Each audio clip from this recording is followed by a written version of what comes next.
All right, here we go. Welcome to the podcast with your favorite cash flow guys, Mike and Blaine, giving you the best advice while having a beer. When you're running a business, there are problems every day. Let Mike and Blaine help you out and guide your way. Cheers to the good times with Mike and Blaine for business, beer, and BS. Hey, it's Mike and Blaine. It's another episode. I'm Mike Mylan, also known as Cashflow Mike. That is my friend, my partner, Blaine Birch, the CEO, founder of Dry Run. What's up, man? How you doing? I just learned something. They changed something in our recording software, and now I have the ability to play an audio only jingle, which I accidentally did, or the video one, which I meant to and did not. So I'll know for next week. Oh, got it. Yeah, I was wondering because I didn't see the stuff.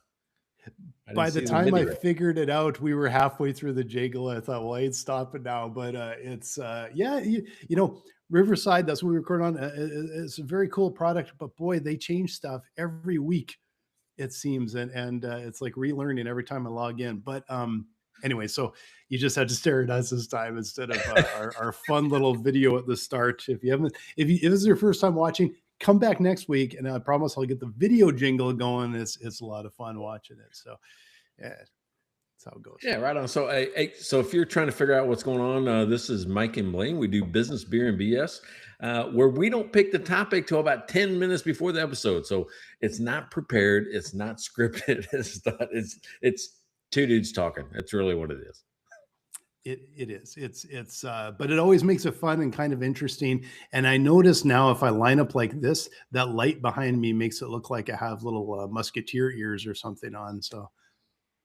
Oh yeah, that's right. Yeah, the light. That's just how it is. So now you'll never be able to unsee that. Okay, maybe I'll move over so it's not so weirdly lined up. Anyway. Oh look!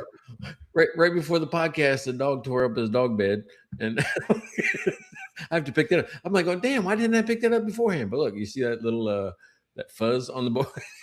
We are all pro all the time on the Mike and Blaine show. Yeah, total authentic, I guess. Authentic. Exactly. So let's start with the biz, beer, BS. We're actually going to switch to beer. What are you drinking today? And then we're going to talk about our beer sponsors. All right. So I'm going to talk about the beer sponsor right now. Neighbor Pat remember he was on vacation last week and I was like all down and in the dumps, like going, my buddy's not around, nobody to talk to, nobody to talk shit with, those type of things. Well, he went to Galveston, Texas, right? I mean, if you know Galveston, it's got a nice beach area. It's pretty cool, right? I mean, they spent a whole week down there, and he brought back the Galveston Tiki Wheat, right? So Galveston Tiki Wheat, right? It's an American wheat beer. One of the cool things on the back of this, right, and is it's from the Galveston Island Brewing Company, but on the back it says, what is it? Pairs well with hammocks, pools, beer goggles, and beaches. And beaches. Nice. So I'm like going, doesn't this give you beer goggles? It's not paired with it. That's the cause of it. The direct line cause. So Neighbor Pat was back, and by the way, Neighbor Pat came in. He's been wanting to play bags, so we played bags last night, and I got scared, right? Because every time we play, it's best 2 out of 3. That's the winner is best 2 out of 3. Dude, he beat me like 21-1 the first game. Oh, wow. Good for you, Pat. That's outstanding. 21-1 the first game. Now, when the swing juice kicked in, he lost the next 2 games, so he lost the night still. He still lost the night. He still can't win. So, but he got the first lick in, which scared me. I'm like, oh, I've never been beaten this bad for one in a game. And I think the beer hadn't caught up yet. That's all.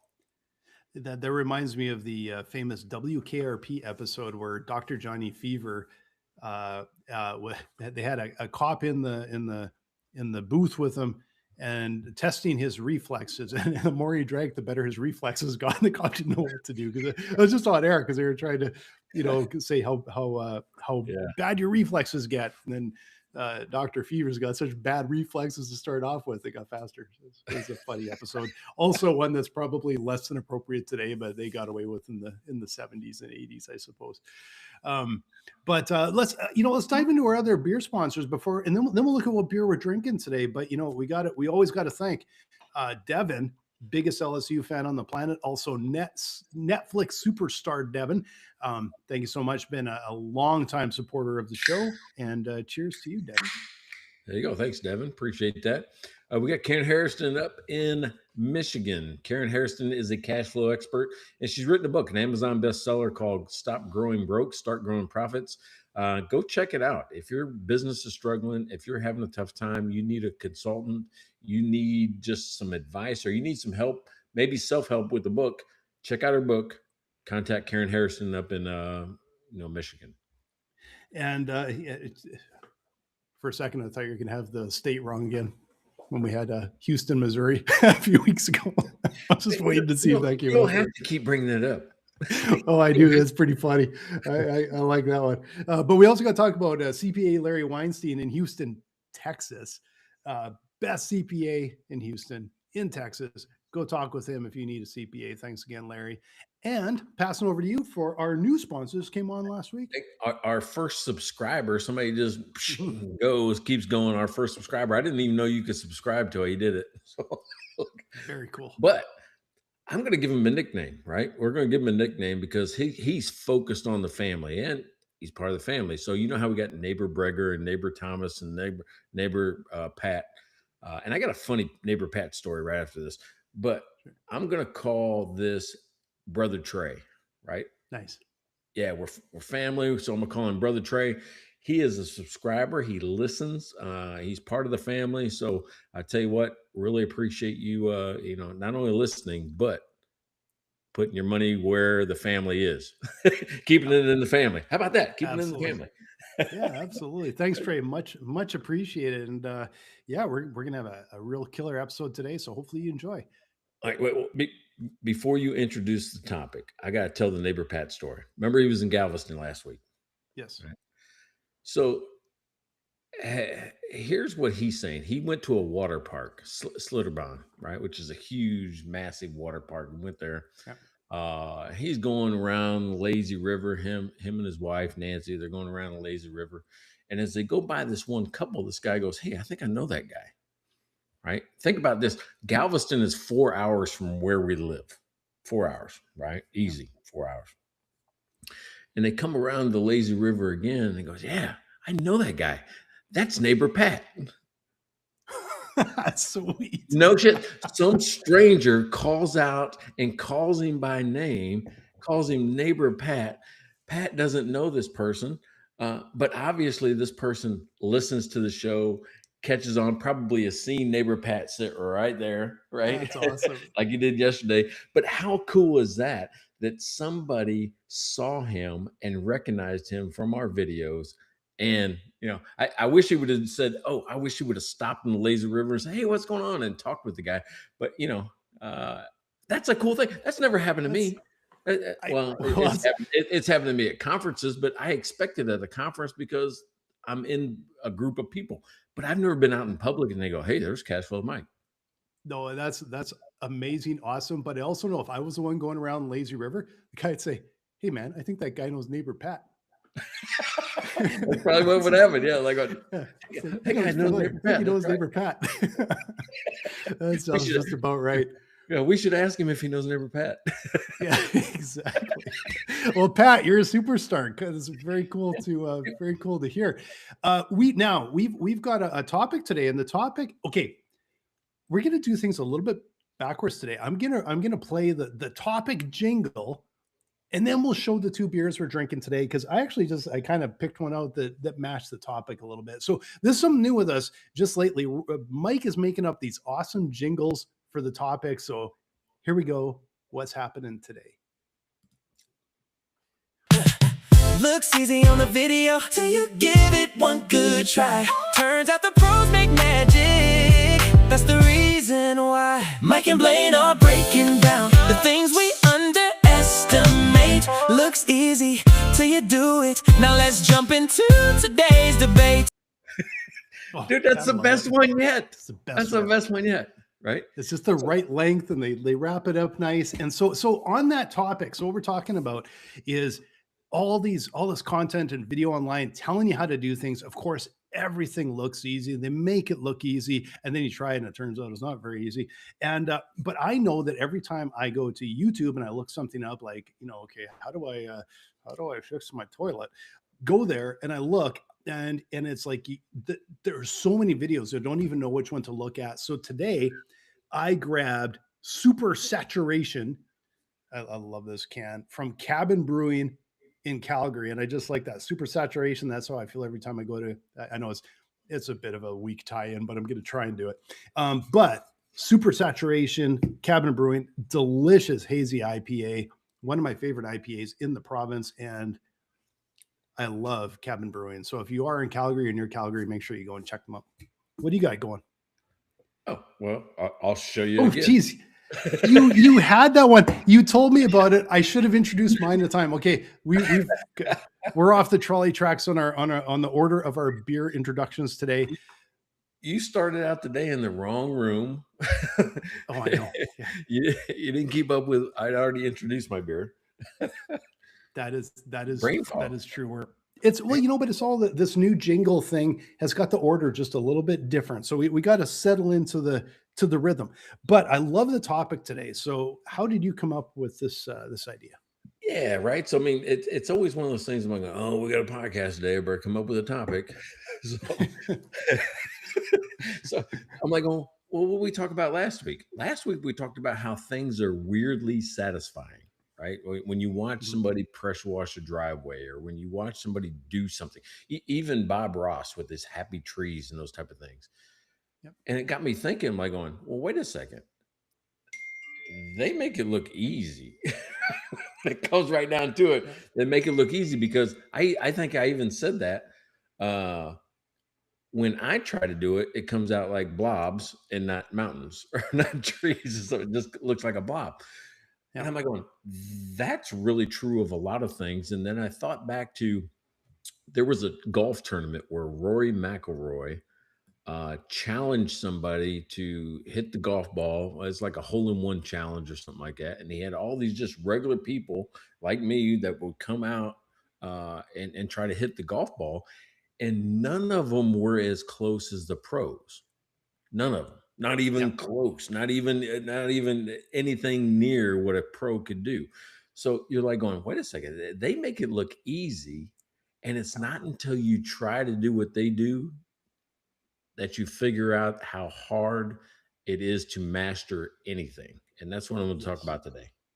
Yeah, and I think it's a great topic because I'm on YouTube all the time. Anytime I want to learn how to do something or fix something around the house or fix a bike, repair this, do a that, I go to YouTube. And then I'm always trying to figure out, okay, who actually knows what they're talking about? And I got a little story about this later that I may have even shared a few months ago on the show, but it is so on point here. Um, it's the first place I go, but it's totally true. It never is as easy as they make it look. Like I'll sometimes go and I'll find like some because I noodle around on the guitar here and there'll be like a title. It's like the easiest way to do this or that, and then the guy comes on and goes, just do that. Like, what? It's like it's the level is oftentimes completely out of whack. But but boy, it's fun. I appreciate it so much because on the other side, we used to never even have like that opportunity to watch somebody do something and learn from it, right? Yeah. So, I mean, it always looks easy. What got me thinking was just even the pressure washing. Like, oh, they make that look just so simple and all that. You ever done it? You gotta get chemicals out. You gotta drag all the equipment out. It's a real pain in the ass. I mean, it Yep. is just to do it. But while you're watching somebody else do it, it's fantastic. Oh yeah. And mine never turns out the way theirs does, right? Yeah. Because there's Well, something that the equipment. It's just like a golfer. Their equipment's better. It just is. yeah. They can afford the It's better equipment. It's also called editing. Like the Dude Perfect guys, they might work on something for days, but the only thing you see is like, boop, the perfect cut, right? So Yeah. yeah, and they don't like to mention the rest. You shouldn't have said "dude perfect" because apparently, like last week, Courtney listened to one of these. She goes, "Hey, you said this, that, and the other." I'm like, "What? I did?" Because I don't remember anything after the episode. It's like when we just had a So conversation. yeah. But I learned through her that "dude perfect" are Texas A&M graduates, and so is Oh, she. okay. So it's like Oh, there you she go. claims them. She claims them as her own. Like, oh no, those are my guys, "dude perfect" guys. There you go, Courtney. Me too. And you know what you just did? You just did gig 'em, right? And that's the thing that they do at Texas A&M. Oh, well, hey, there you go. I've got a talent for it. Yeah. I don't know what you're talking about, but I apparently hit on something there. All right. So yeah. So a lot of the schools, we'll say in Texas, have mm, slogans, man. Whatever it is. So like Yeah, my school, Baylor, we do a thing where you make a bear claw and you go sick 'em bears, right? And you do a thing. yeah, You got the hook 'em horns, right, for the University of Texas. yeah, Well, or you got like horn frogs for Texas Christian University, TCU. yeah. Well, at Texas A&M, they do a thumbs up like this, and it's called gig 'em, Okay. I right? do Like like the Texas one because it looks like you're at an Aussie concert when you do that. I know it's like the Texas horns will like rock hey, on, dude. hey, anybody that didn't go to Texas, they usually do it like this down. Hmm. All right, that's okay. I'm learning all kinds of interesting stuff today. Okay, I'm gonna there's a few things that I kind of think are interesting that I wanna dig into today, but I am going to tell this story because I think I did tell it. Maybe I didn't. Maybe I didn't on the show, but I think I did a couple months ago.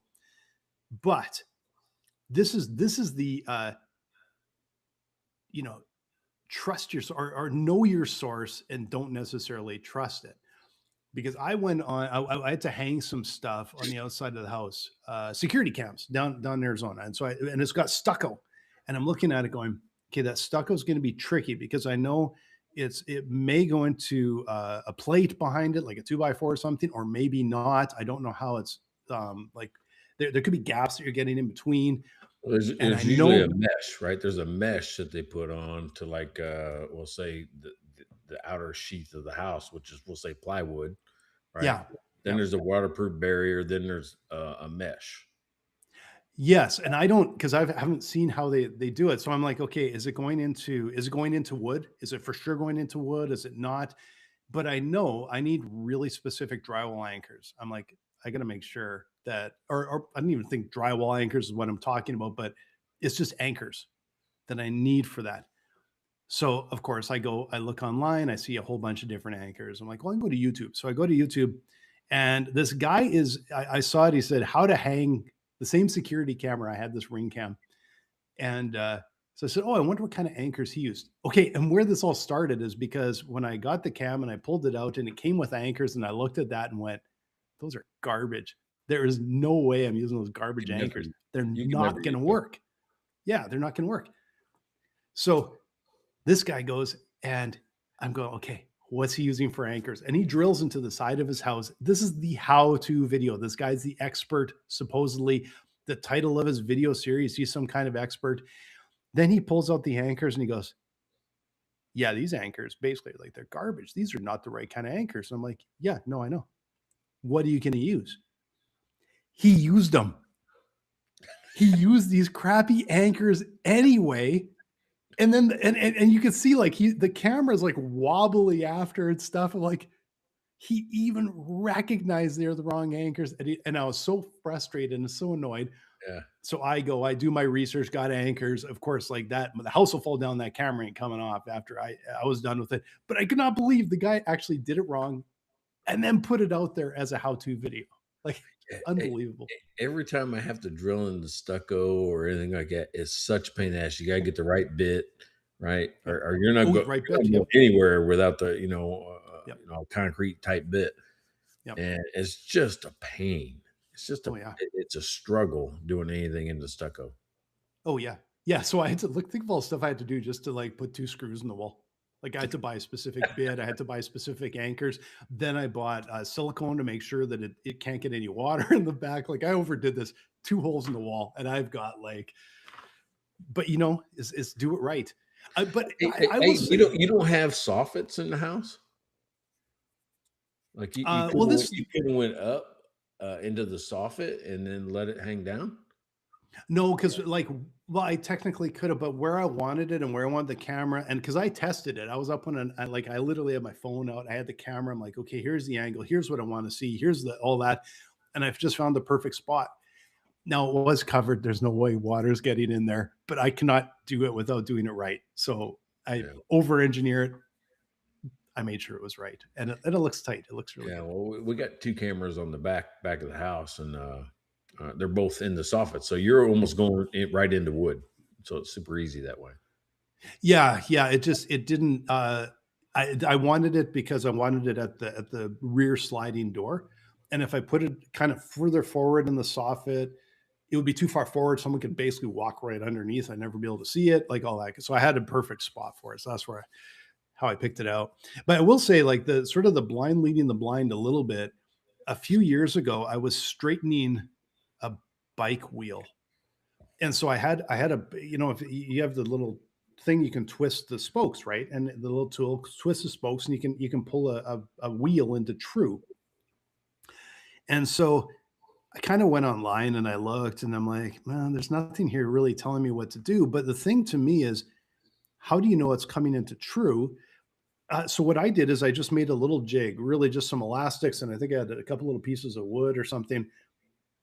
Put them on either side of the wheel, attached to my forks, so that as I spun the tire, I could see it's like I had these little micrometers that would tell me where the tire was out, and I could adjust the spokes. Right, it worked really well. So I'm like, oh man, I should put a video online about that.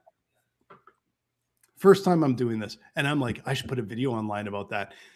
And then the idea was like, oh, I'm not doing that. This is too much work and everything. But it worked. It actually worked really well. It would have probably been really useful information to someone doing that so they could actually build this out. And it worked really well. But I got too lazy. So I was the opposite. I'm like, yeah, I'm not bothered. Yeah, so, I mean, a lot of those videos are edited, right? Because, you can't build a table in 12 minutes. Yeah, exactly. Hey, that should be your first clue, right? It's gonna take you about 20 hours and thousands of dollars to be able to do it. Yep. But, to me, it's one of those things where well, you remember this? Uh, we first, demoed the Finograph software. We did it from a PowerPoint, and you could make a PowerPoint look like a working model of the Yes. right? Yes. We had nothing. We had no or we had something, but it didn't work, it didn't work. Yeah. So we were still demoing it off of a PowerPoint, that looked and worked like it was, you just clicked in a certain spot and then would open up a different Yep. slide that had the different screen, right? The new screen. Yep. So the reason we did that is because we didn't want the failure during a live demo. Hmm. Yeah. Right, and it probably saved us a bunch of hours, but I think that's where, the term vaporware came from, doing that, and I didn't know that going into software, but I guess that's how Microsoft did it for years. Well, no, I can see that. Like in dry run, my first iterations were all basically exactly the same. There's a few hotspots on the page. I started with literally hotspots and wireframes so that I Mhm. could walk people through, and you click here and this is what would happen and this, and then you get some rough mock-ups and do the same thing.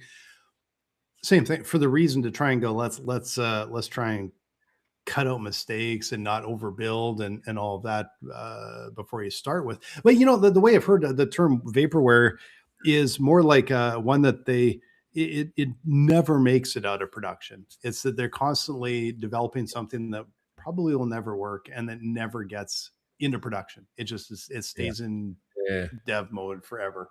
yeah, you know what I thought about, and I'm gonna call out 2 people on this, what I thought about when I developed this topic today. says, "Oh, what looks easy until you have to do it?" We've had two people on this show that would tell you what you and I do isn't easy, right? You got the other Mike Mylan, who's terrible at podcasting. You got you got neighbor I, Pat who goes, I enjoyed neighbor my Pat time, did Mike. better, huh? I enjoyed my time, Mike. Yeah, there you go. Oh, I had to turn it off. It was the first one I ever turned off. I was in the mountains in Colorado. I'm like, oh, I can't listen to that. Yeah. Well, And then we had neighbor Pat. Come on, he did a lot better than the other Mike Mylan. Superior. I mean, I'm going to call him superior to the other Mike Mylan in every way. All right. And then he says how hard it is, how hard it was for him to sit here and actually have a conversation with us. I'm just going to pop on chat just to see if someone wants to complain. Mike comes on, you assholes. Well, it's, I don't know. It's true to a degree. I think that the thing is that both of us have a talent for being idiots and not being too worried about it. So it's like, yeah, we're used to it. Like, yeah, everybody else to it. want to make a mistake on radio, or is this isn't radio? This is podcast. This is podcast. And see, with us, is kind of the opposite. It's just like one big giant mistake, and it's like, man, maybe something smart will come out somewhere in the middle there. Hey, did I ever tell you why I quit doing online gaming? No. And this was like 5 or 10 years ago. I'm like, oh, not that I really started. I tried to start, but I tried to start in like my 40s, like 40, 41. So, tried to start because I was whipping like Madden's butt, right? Yeah, I was just winning all the time, playing against the computer. I'm like, oh, maybe I'll try to play somebody else online. I'll do this online thing. Oh, dude, I got handed to me. I mean, I was getting beat like 70, 80 to nothing. I mean, every time I tried to move the ball, I'd fumble, they'd intercept, they'd run it back. I mean, just it was like I had no idea what I was doing in this game. Same thing happened with Call of Duty. So I'm like, well, maybe it's the game. Maybe I'm just not good at football. Maybe I'll try military stuff. Nope, same thing there, because what I thought worked in the real world did not work in the game. Yeah. That's not what got me being bad. What got me was the shit talking that people do. Oh yeah. Oh, and you can hear their voice. And I'm like going, this is really? like an 11-year-old. Like an 11-year-old. He's whipping me and trashing me out. He's just absolutely dogging me, with his words. Yeah. And I don't want to cuss a little kid. It's like something in me. I'm like, I don't want to cuss. Let me correct that. You do want to. You just have the self-control not to. I know how that works. So this guy's just dogging me like how terrible I am. I suck. I do all these bad things in his world, right? He's telling me and calling me everything I've ever been called in my life. Yeah. The only way I can think to respond was, oh, I'm gonna talk to this kid's mom. I'm telling on you. I'm telling you. So I'm like, well, hey, put your mom on the phone, man. I want to talk to her. And he goes, what phone, old man? You're not on the phone. He goes down a whole nother line of just insults. I'm like, oh yeah, I'm not cut out for this. So I can't really talk jive to or shit to a little kid. I just can't do it. I can't do it. Like, so I quit. See you later.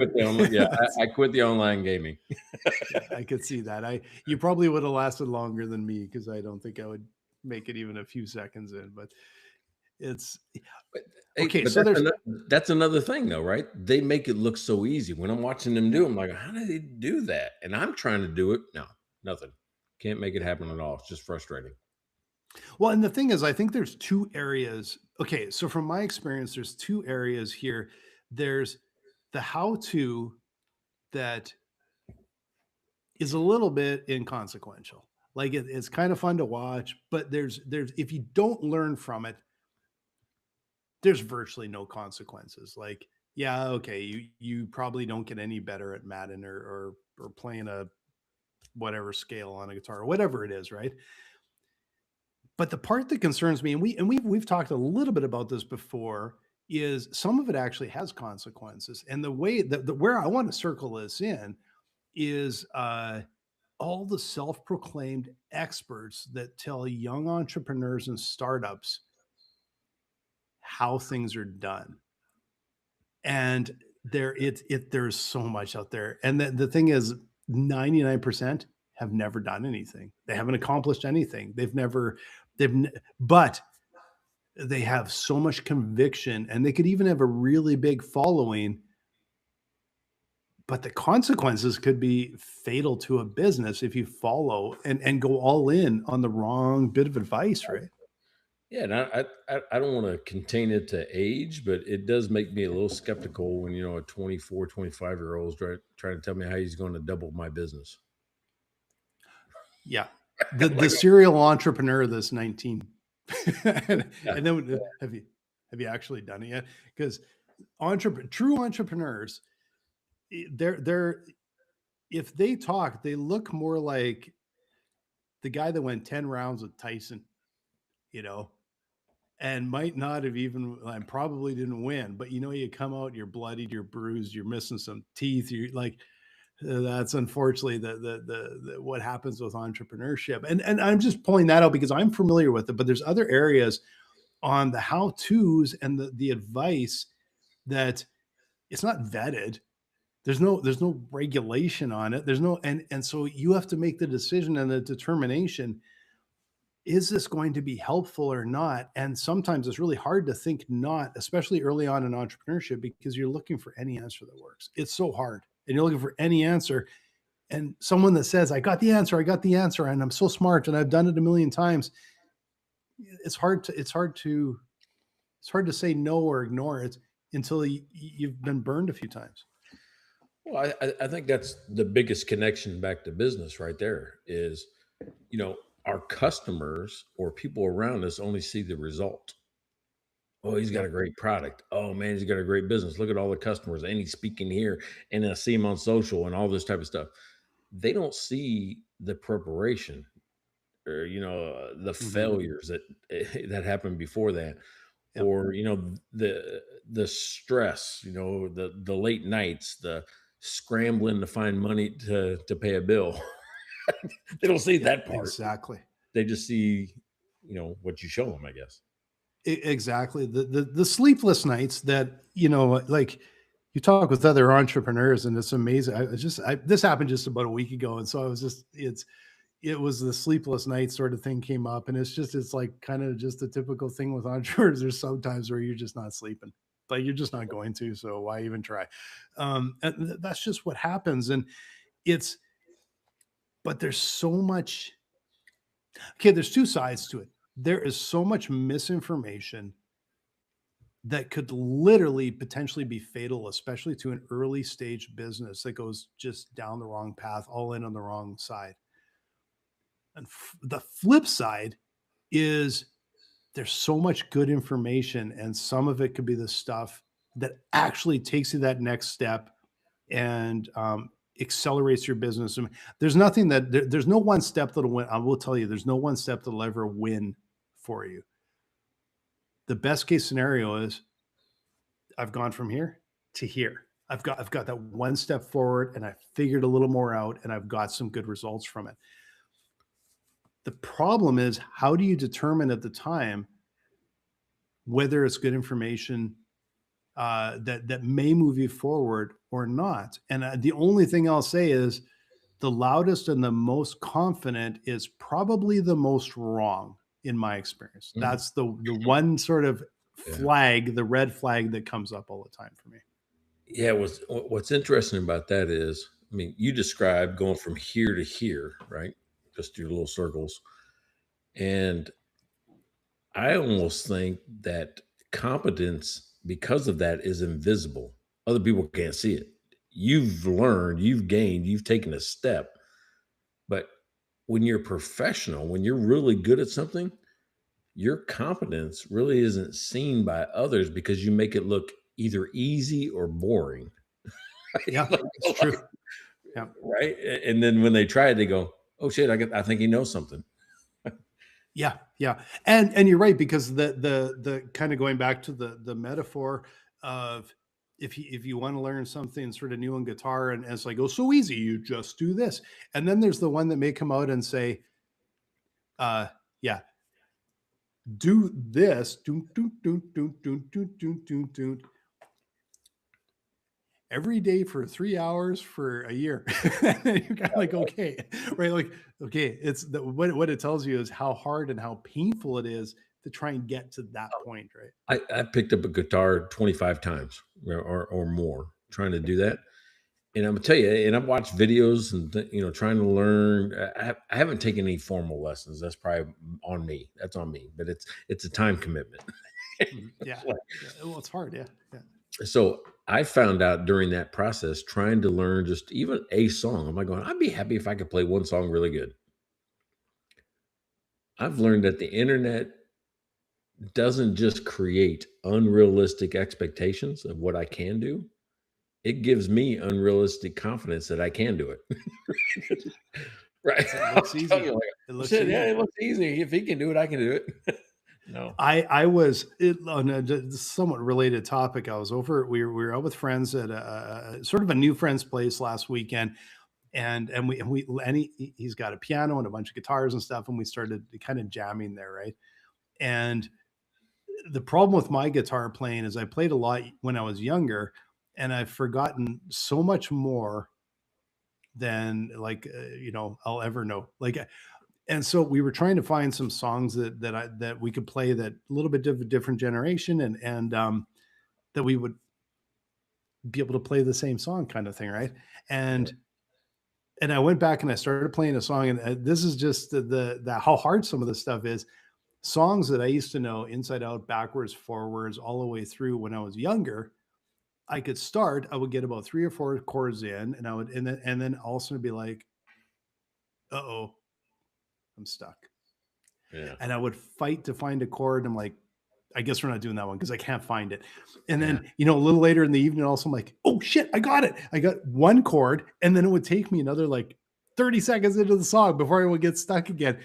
And it was amazing how as a like this stuff and your brain, it's in there somewhere, but it takes time. It's like if you took years off of throwing bags, and it's like, and at some point you'd be like, oh yeah, okay, it's coming back. It's like it's coming back.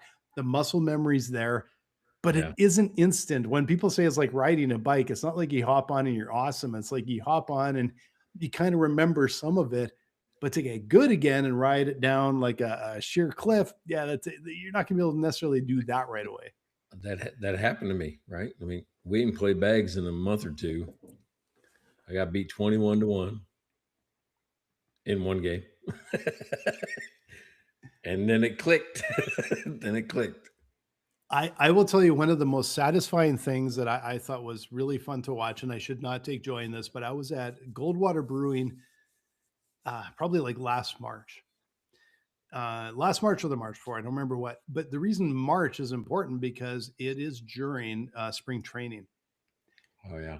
Half the MLB teams are in Scottsdale, and in the Phoenix area. They're all playing, and a bunch of these the players, and I don't know who they are. They're probably the newbies trying to make the team.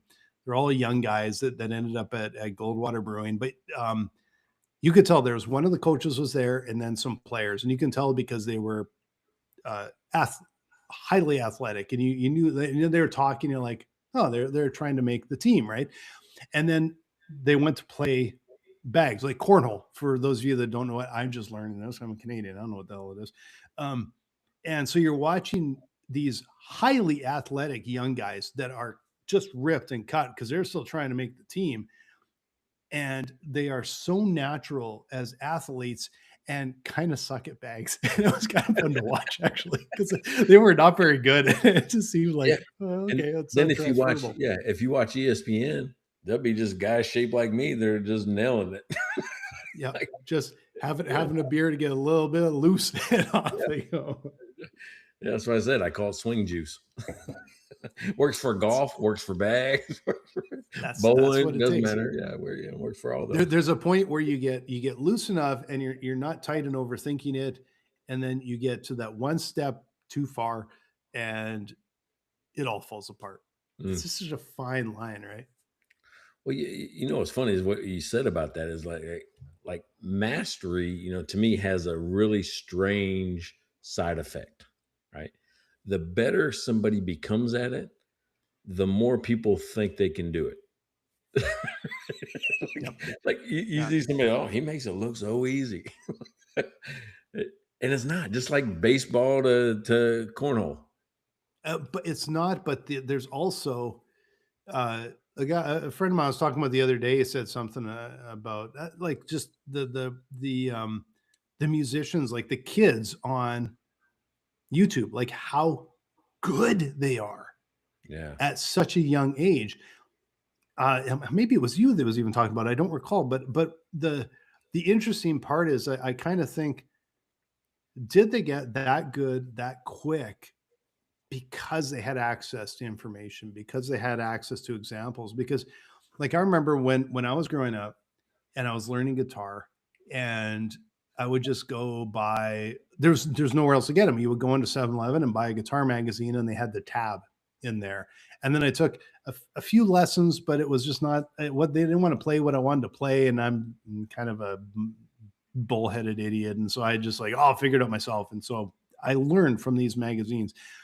And I remember when we were young and we were just starting to skateboard, and we would see that there was nothing except for the odd person. Suddenly, someone would get hold of a VHS tape of like the Bones Brigade in California, Mm. and you'd watch them skate, but there's no instruction. You just see Tony Hawk doing something, and we would try and emulate it. And of course, we would emulate the simplest stuff that they would do. We would completely be unable to do, and we'd finally be able to do the world's lamest trick. But now there is so much information, but there's also these how-tos that people make it look easy, but we never even had access to that. We never even had access to someone Yeah. going, "This is how you do it. This is how you pull back the curtain to do it," Yeah. right? Yeah, because we just had the finished product. I had the same thing with BMX Yep, bikes and skateboards when I was a kid. You yep, would sit, and sometimes I didn't even have the video of it. Right, I had like the yeah. skateboard magazine, BMX Oh, magazine. Remember? Like, all all we right, had was magazines, and if someone had a VHS that was all grainy of watching Tony Hawk, it was like, "Oh my god, it's like in motion," because all we had were the skater magazines, which yeah, didn't show you anything or tell you anything, no, right? no, but you would see that he was like 8 foot above, what is that thing called? The berms, the things that go like this. But he's doing Yeah. like this with his Spinning uh it and stuff. yeah, spinning all that. You're like, okay, well, maybe I can do that. No, you can do that after about 7 stitches. Yeah, yeah. Like, you watch, like, I still remember, like, you'd watch, like a Bones Brigade, use a Lance Mountain or something to drop into a half pipe and be zipping back and forth, and we had built it, like, we had a quarter pipe, and friends of ours had a half pipe, and it probably took 2 weeks to drop in without landing on our face. Oh yeah, That was, like, epic. It's like the first guy that was standing there with the tail of the skateboard on the edge, looking down and going, "All right, here we go," and dropping in and not totally wiping out. And the first time you do it, it's like, "Oh my god, that feels so amazing." All I did was boop and ride down without wiping out, and it was like that, yeah, and then eventually you could ride it and you'd go up and you'd, like hook your wheels on and then back down, and that's like, I think that was the best trick that any of us ever made. We there was no handstands and shit like that. Like, we never even close to that stuff. We tried, but you never even got even remotely close to that stuff, right? It yeah. just You're didn't you're happen. probably the reason why kids have to wear helmets now. Oh man, I don't know. Yeah, like, how did you survive? How did I survive without helmet? I think I got my first. I never did wear a helmet skateboarding until I was in a, like, probably a few years ago. Um, Biking, I didn't wear a helmet until we were mountain biking places that we probably shouldn't really be mountain biking. But I was in university, like the first 19 years of my life, 20 years of my life, no helmet. And yet, like you, BMX, making jumps out of plywood and some bricks, Yep. or finding a mound of dirt, and um, smashing into everything. Yeah. I'm not. That's not a good thing. That's not a I, good thing, right? I've got pictures somewhere around the house here of I guess a quarter pipe, pike. What is that? Quarter Pipe, pipe?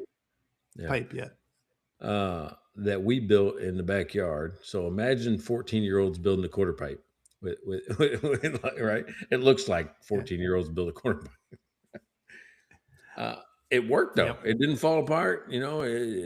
It did whatever, but I never got good at it. I got good enough to go kind of up halfway, Spin spin, and come down. back down. Yeah, I got Yeah, good enough to do that. and we could drop in, and friends of ours with a half pipe. We could get up and like I said, you maybe catch your wheels and then kind of go back down. If you could do that, you're a superstar. Um, I and think it we made sounds ours too silly, tall. but Yeah, I think we made ours too tall because nobody could get to the top going up it. yeah, a quarter pipe was hard to get up. Well, I don't think I could drop in, but we never get all the way to the top. A half pipe, you would have enough momentum and speed, you could get to the top. Yeah. We just there was I don't remember who they were anymore, but there were some kids that we knew that their dad made them a half pipe in the backyard, and it was like, well, this thing's amazing, right? So that was always a special day when we got to ride the half pipe, and um, but there nobody was ever in my group. Nobody was ever good enough to learn much from. You'd get a little bit of a step forward, but nobody was like some like phenom or anything. Yeah. I went to a skateboard competition in Arizona this year in Fountain Hills, and I don't even know where I saw it. I saw it online somewhere. Skateboard competition, and it was all locals, and then they had a group of pros that could also skate. I can't remember what they called them, but it was basically the pro group. And the pros were like, of course, incredibly good. But what was amazing was how good the non-pros were. And I'm talking kids down to like 8, 10 years old. And we're really quite accomplished. And I think it's a combination of, yeah, you have access to information online, but I think sometimes it's the person that there's some people in the group that are the ringleaders and have set the example and learned the fastest, but they're learning much faster than before because they have access to all this information, and then they're passing that down. So it's not just like the phenoms get better. I think it brings the water level up for everybody because you have these leaders that are really really good at what they're doing, right? And Yeah, you want to be like them, so you're trying yeah, to watch and master and practice, right? yeah, and they're willing to show you stuff that they've learned, but they've probably learned it because they're so advanced. They're on YouTube trying to figure this stuff out.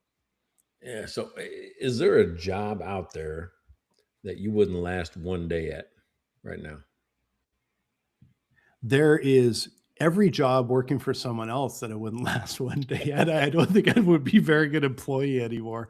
I haven't had an employer in, I don't know, probably 25 years or more. So I would suspect I would probably not be a very good employee just about anywhere at this point. Yeah, so I was thinking about that, right? Because you're like, going, "Oh, I got zero." They make it look easy at these jobs. I'll say, Yeah. Brother Trey, right? Brother Trey has, uh, I don't know if it's sixth, seventh, or eighth grade. It's somewhere in that where he Oh, teaches a course, right? I yeah. mean, he teaches like careers and those type of things. Yeah. I would not last one day with that group. I'm pretty sure. I wouldn't last 30 seconds. I'm out. I could tell that I'm You know, not the right person for that job. he's masterful. We'll go to events or we'll go out to even eat or whatever. There's always some kid because he deals with almost all of them in this area, right? Yeah. Because I think it's almost a mandatory class they have to take. They go, hey, and all of them know him by name. Come up, high five him, those type of things. Me, they probably not do that. No, no, They no, probably not do no, that. they'll know neighbor Pat. That's like that. We're building superstars here. Yeah. That's funny. So, yeah. So and then have you watched any of the sports like the soccer? Oh, yeah. The basketball? I wouldn't last one day being a NBA or Major League Soccer or FIFA soccer referee. I'm talking about the referees, the umpires, and those type of things. Wouldn't last one day because these guys are making split-second decisions, and how often they get it wrong. I'd probably get it wrong even twice as much If you're lucky. if you're Yeah. lucky. Yeah, Like if not being a pro, like for all the hockey I watch, if I was actually on the ice trying to referee it, I'd be like, it would move so fast. I There's no miss way. everything. Yeah, I would just There, miss I it. mean, you miss everything. Yeah, it's on TV. Like I can half watch and I catch everything on the ice. Yeah, I am sure I would miss everything. Even sitting in the front row, because I've done it a few times, it's not the best place to sit. But the front row of an NHL game, the one thing you see is how fast everything moves. How fast is like, oh my god, like you being on the ice. They have to be pros with that 10,000 hour sort Yeah. of work ethic or experience to be able to even attempt it. And then I'll still yell at them for doing stupid calls.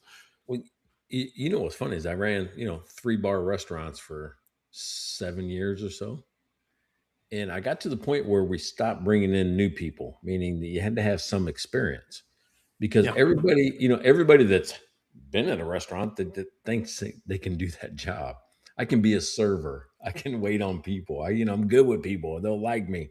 Why is she so terrible? Because she's not doing X, Y, and Z. Well, dude, that's a hard job. I don't know. There's a lot of people can't last one day just being a restaurant server, taking an Yeah. order and giving it back to the customer. I mean, Yeah. believe it or not, that's a skill just like any other. I have no illusions. I cannot be a server. I literally just see them walking with a tray with a bunch of stuff on and be like, yeah, no, it would all be on the floor. And I can't pick the big pile of plates up and it'd be on it'd be on the floor. It's a common theme.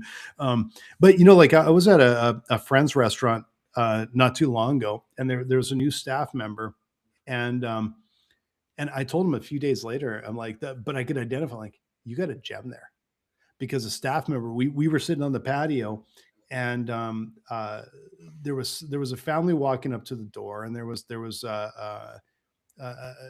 elderly, probably the grandpa with a walker, and it was just barely moving. And this staff member came running out the door, ran around the side, opened the door for him. Brand new staff member, first time we'd ever met them, and so I had to tell my friend, I'm like, you got a gem there. Because not only were they great with us, inside the restaurant, they must have saw through the window, and as a brand new early shift, just out the door, doing the right thing and identifying. I'm like, that's really, really well done. And so like in some ways, I can you can kind of see and go, well, that's special. That's really well done.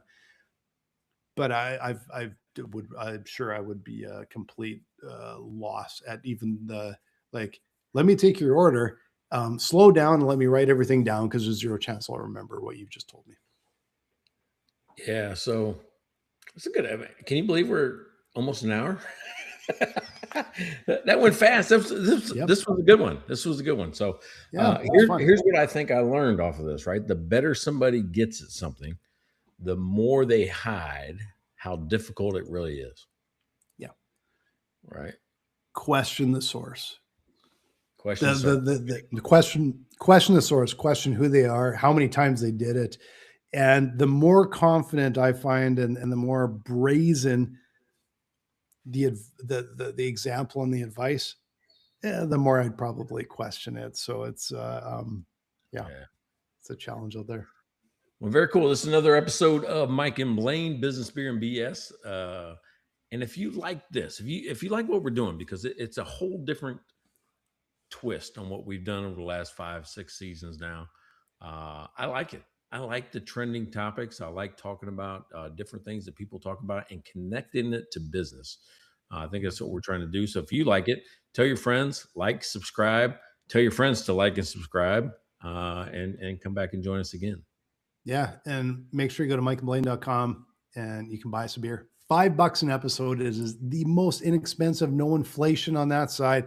We will talk about you every episode that you buy a beer for. And also, you can even email us at beer@mikeandblaine.com. So thanks, Mike. This is super fun. Always Yeah. enjoy it. Another good one, man. We'll see you next week.